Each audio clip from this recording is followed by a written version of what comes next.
Hit 96.7 FM special ന്യൂസുമായി ഷാബു.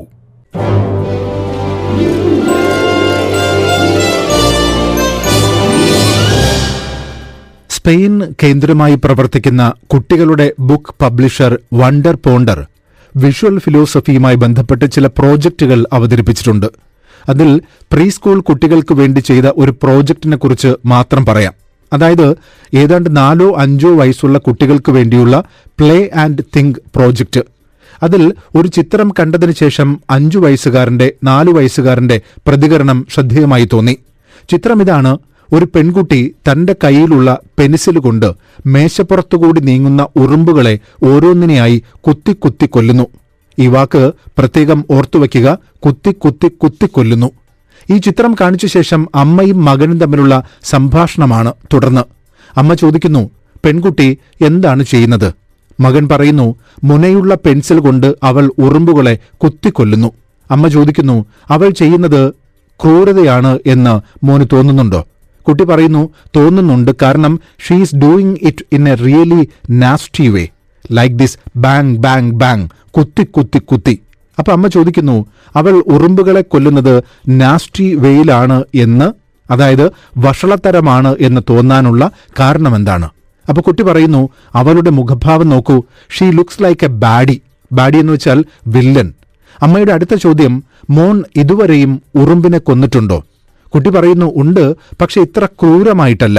കൈകൊണ്ടല്ലെങ്കിൽ അറിയാതെ കാലുകൊണ്ട് ചവിട്ടി, മനഃപൂർവ്വം കൊല്ലാൻ വേണ്ടി കൊന്നതല്ല.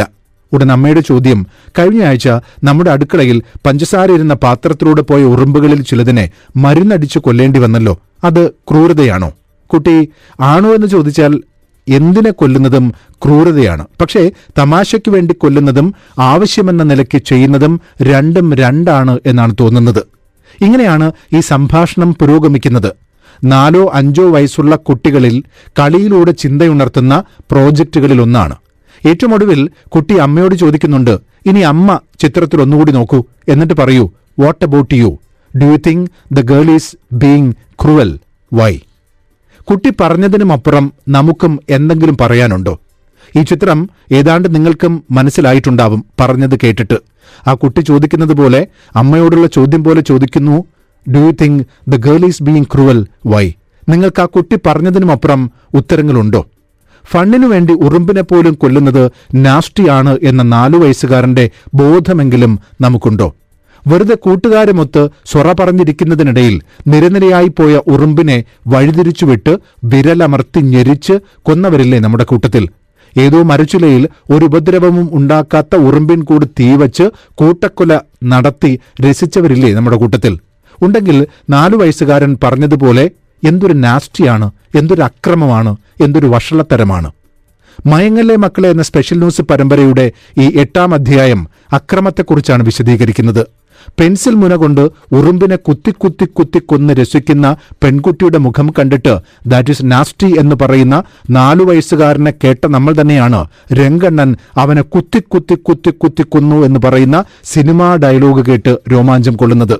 കുത്തുന്നതും കൊല്ലുന്നതും ഹീറോയിസമാണ് എന്ന് കുട്ടികൾക്ക് തോന്നിപ്പോകുന്നത് അവരതാണ് കാണുന്നത് എന്നതുകൊണ്ടാണ്. അവർ കണ്ടതല്ല ശരി എന്ന് പറഞ്ഞുകൊടുക്കാനുള്ള സംഭാഷണങ്ങൾ എങ്ങും നടക്കുന്നുമില്ല.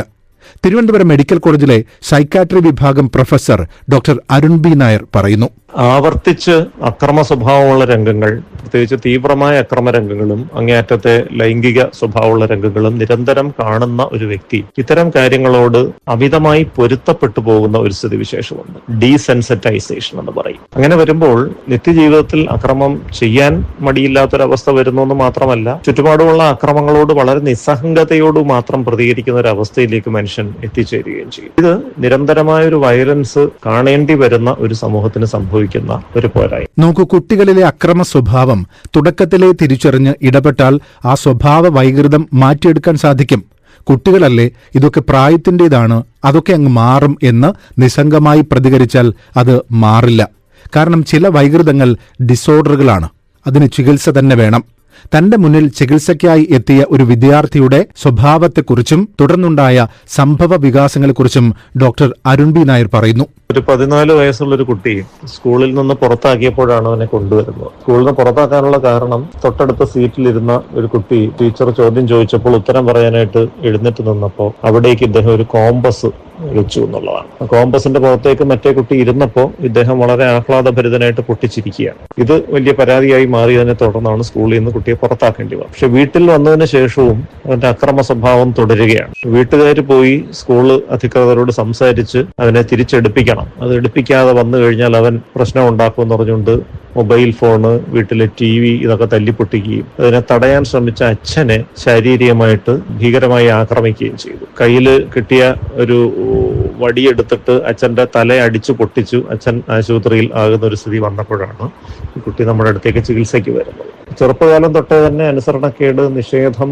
ദേഷ്യം, മറ്റുള്ളവരെ ദ്രോഹിക്കുന്ന പ്രകൃതം, കളവ് പറച്ചില്, മോഷണം ഇതൊക്കെ ലക്ഷണങ്ങളായിട്ടുള്ള ഒരു കോണ്ടക്ട് ഡിസോർഡർ എന്ന് പറയുന്ന അവസ്ഥയിലുള്ള ഒരു കുട്ടിയായിരുന്നു അത്. കഴിഞ്ഞ കുറച്ചു നാളായിട്ട് ഗാഡ്ജറ്റുകളുടെ ഉപയോഗവും അമിതമായിരുന്നു. ചടുലമായ വേഗതയിലുള്ള ഓൺലൈൻ ഗെയിമുകളും വളരെ വയലന്റ് ആയിട്ടുള്ള രംഗങ്ങളുള്ള ഗുസ്തി പോലെയുള്ള സംഗതികളും കാണുന്നത് അദ്ദേഹത്തിന്റെ ഒരു ഹോബിയായിരുന്നു. അങ്ങേയറ്റത്തെ വയലന്റ് രംഗങ്ങളുള്ള സിനിമകൾ പല ഭാഷകളിൽ നിന്നും തപ്പിപ്പിടിച്ച് കാണും. വളരെ ചെറുപ്രായത്തിൽ തന്നെ ഇത്തരത്തിലുള്ള വയലൻസ് നിരന്തരം കണ്ട ആ കുട്ടിയുടെ സ്വഭാവത്തിൽ അതിന്റെ പ്രതിഫലനങ്ങൾ ഉണ്ടാവുകയും മറ്റുള്ളവരുടെ നേരെ ഇത്തരത്തിലുള്ള അക്രമം പ്രകടമാവുകയും ചെയ്യും. നമ്മൾ ആ കുട്ടിയെ ചികിത്സിച്ചു. ചികിത്സയിലൂടെ നമ്മുടെ തലച്ചോറിലെ രാസവസ്തുക്കളുടെ അളവ് ക്രമീകരിക്കുന്ന മരുന്നുകളും ആത്മനിയന്ത്രണം വർദ്ധിപ്പിക്കാനുള്ള മനഃശാസ്ത്ര ചികിത്സകളും രക്ഷിതാക്കൾക്കുള്ള പേരന്റ് മാനേജ്മെന്റ് ട്രെയിനിങ്ങും നൽകി ഘട്ടം ഘട്ടമായിട്ട് ആ പ്രശ്നങ്ങൾ കുറഞ്ഞു വരികയും 6 മാസം കൊണ്ട് ഈ അക്രമ സ്വഭാവമൊക്കെ മാറി സ്കൂളിൽ തിരിച്ച് ജോയിൻ ചെയ്തു. പ്രശ്നങ്ങളൊന്നുമില്ലാതെ പഠിക്കുന്ന ഒരു അവസ്ഥയിലേക്ക് എത്താൻ സാധിച്ചു. സ്വതവേ അക്രമവാസന ഉള്ളിലുള്ള കുട്ടികൾക്ക്